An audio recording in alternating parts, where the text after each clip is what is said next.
आज के दिन शिव जी महाराज की और पार्वती जी की शादी हुई थी, तो इसको महाशिवरात्रि के नाम से जानते हैं। यूं तो एक दिन में अनेकों घटनाएं होती हैं, लेकिन जिन जिन के साथ होती हैं वो उसी दिन को महान मान लेते हैं, अच्छा मानते हैं। तो इसको भी महाशिवरात्रि के नाम से जानते हैं कि शिवजी और पार्वती की शादी होने के कारण। दूसरा, हम सत्संगियों के लिए है कि महर्षि शिवतलाल जी इसी दिन जन्मे थे। गद्दी के तीसरे गुरु थे। पहले स्वामी जी महाराज, दूसरे हजूर महाराज, तीसरे महर्षि। महर्षि जी बड़े पढ़े लिखे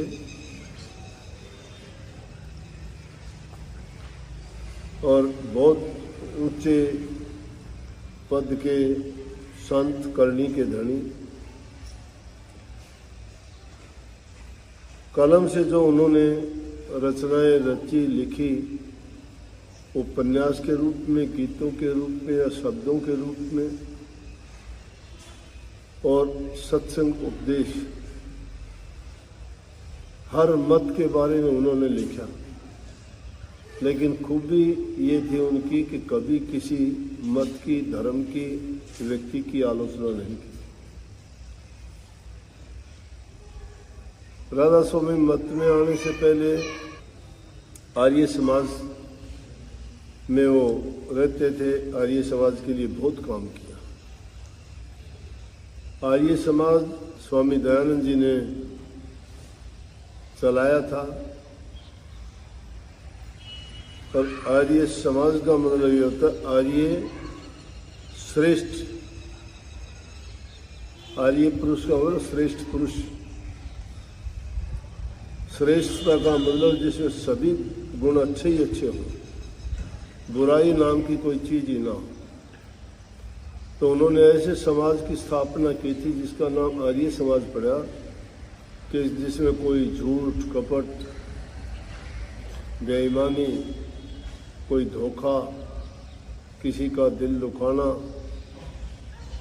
ऐसी चीजें नहीं थी। बल्कि इसके दूसरी तरफ हर किसी का अच्छा करना, बुराइयों से बचाना। समाज में पनपी बीमारी थी शराब की, बाल विवाह की, सती प्रथा की, और भी बहुत से ऐसे समाज में कुरीतियां फैली हुई थी, उनको दूर किया। और जो आदमी रास्ते से भटके हुए थे उनको रास्ते पे चला के श्रेष्ठ बनाया। हुक्का, बीड़ी, नशे, विषय, विकारों से बचा के श्रेष्ठता का पाठ पढ़ाया। उन्हीं को समाजी कहते थे, आर्य समाजी बोलते थे। लेकिन बाद में आर्य समाज में हर चीज में हो जाती है, थोड़ी विकृतियां आ गई। दो गुट बन गए, एक घास पार्टी थी, एक मांस पार्टी थी। महर्षि जी ने कोशिश करी कि उन दोनों को एक किया अपने प्रयास से। आर्य गजट लिखा उन्होंने, बहुत अच्छा, क्योंकि उनको लिखने का बड़ा शौक था। उन्होंने 3000 से भी ज्यादा पुस्तकें लिखी, और वो इस ढंग से पुस्तकें लिखी कि हर देखने वाला अगर किसी पुस्तक को एक बार पढ़ना शुरू कर देता तो छोड़ने को मन ही नहीं करता। बड़ी रुचिकर, बड़ी शिक्षा से भरी हुई, हर प्रकार से इंसान को एक सच्चा मित्र, सच्चा साथी और एक उपदेशक की तरह से सब प्रकार का जो ज्ञान देते। हर धर्म, चाहे किसी भी धर्म की, उन्होंने लेखनी उठाने के बाद उनका पूरा वृत्तांत लिखा, उनकी अच्छी अच्छी बातें लिखी, कभी किसी की आलोचना और बुराई नहीं। तो आज उन महान हस्ती का जन्मदिन भी और जाने वाला दिन भी यही था। हमारे लिए तो उन्होंने जो काम किया, ऐसा रास्ता दिखा के गए जिससे कलयुग में जीव का कल्याण, हित, भलाई उसी से होती है। तो ये तो थी उनकी याद। दूसरी बात विशेष रूप से जो मैं कुछ कहना चाहता था, वो मैं कहता था प्रकृति हर कदम पे इंसान को शिक्षा देने के लिए तैयार रहती है, लेकिन लेने वाला होना चाहिए। और जिसके पास संतोष है, जिसके पास प्रभु का नाम है, जिसके अंदर सद्गुण है, जिन्होंने अपनी इच्छाओं पर कंट्रोल कर लिया है, उसके पास सब है, वो बादशाहों का बादशाह है। वही आदमी भक्ति कर सकता है। और जिसको लालच लगा हुआ है ना, वो भक्ति के काबिल नहीं है। भक्ति चतुराई चालाकी का नाम नहीं है।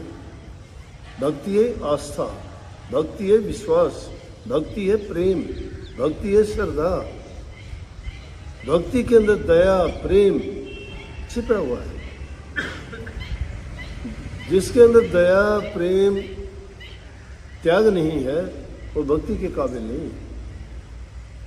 काफी लोग चालाकियां करते हैं, आ तो जाते हैं, वो दिखावे के लिए आ जाते हैं। मान बढ़ाई उनको चाहिए, उनको इज्जत चाहिए, संतों से भी इज्जत चाहिए उनको, कि संत उनकी इज्जत करें, उनको बैठाएं, उनको आदर करें, उनके आओ भागत करें।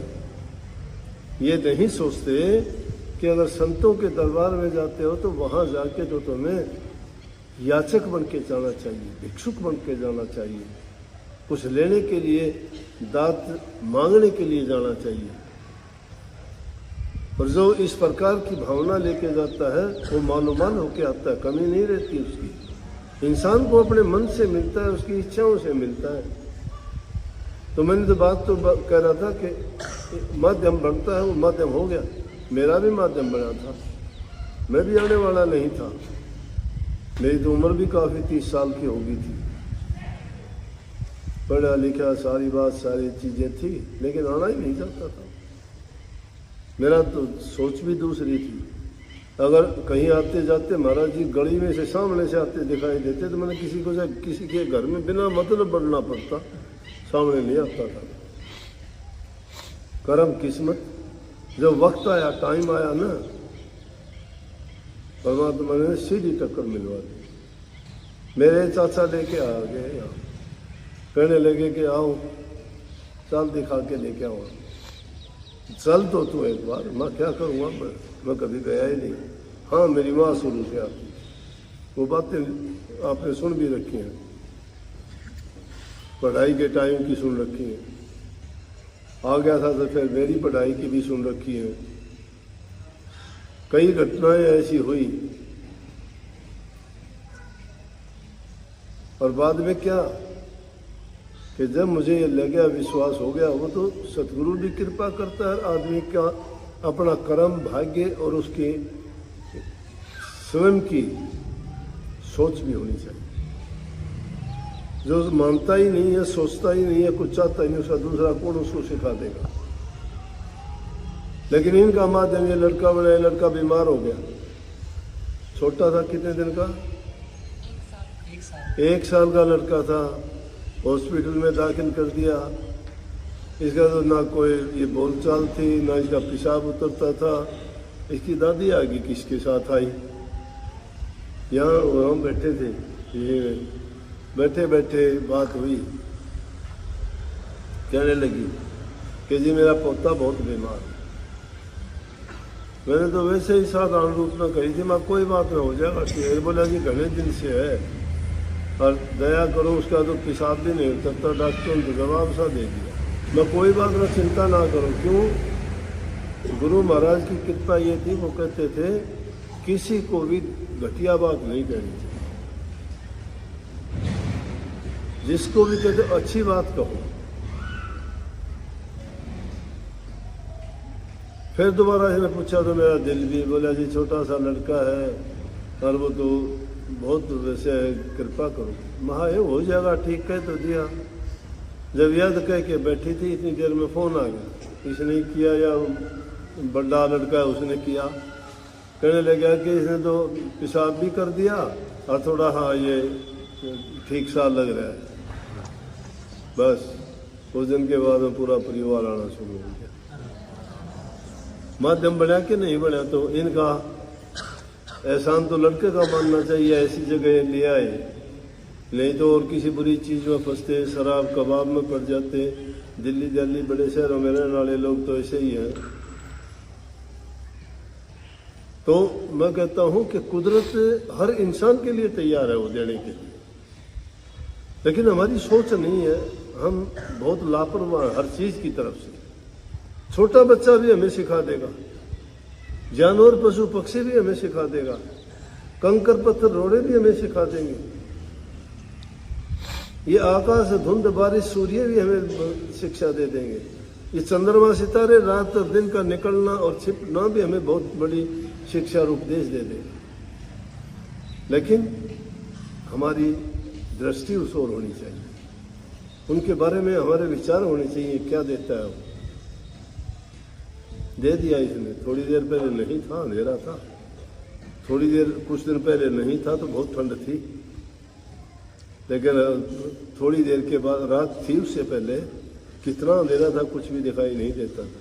ये उदय होने के बाद में प्रकाश दे दिया, ठंड के बाद में इसने गर्मी दे दी, अंधेरे का प्रकाश रोशनी दे दी, हर चीज़ सिखाता है। इसी प्रकार से हमें अपने जीवन में लक्ष्य से ना भूलो, लक्ष्य जो इंसान का भटको मत। 4 दिन की जिंदगी ज़्यादा लंबी चौड़ी नहीं है, वो भी तुम्हारी अपनी नहीं है, उसके ऊपर भी लगा रखा है ब्रेक, कितने दिन के बाद नहीं रहोगे। जिस चीज़ का हमें आइडिया अंदाज़ा ही नहीं है कितने दिन रहेंगे, तो फिर कितने दिन के लिए क्या सोच के करते हो। अच्छा करते हो तो भी अच्छा करो, लेकिन ये ना सोचो कि मैं करके ये जो है मेरा है, मेरा नहीं है, हमारा नहीं है, सब छोड़ के जाएंगे, किसी का कुछ नहीं।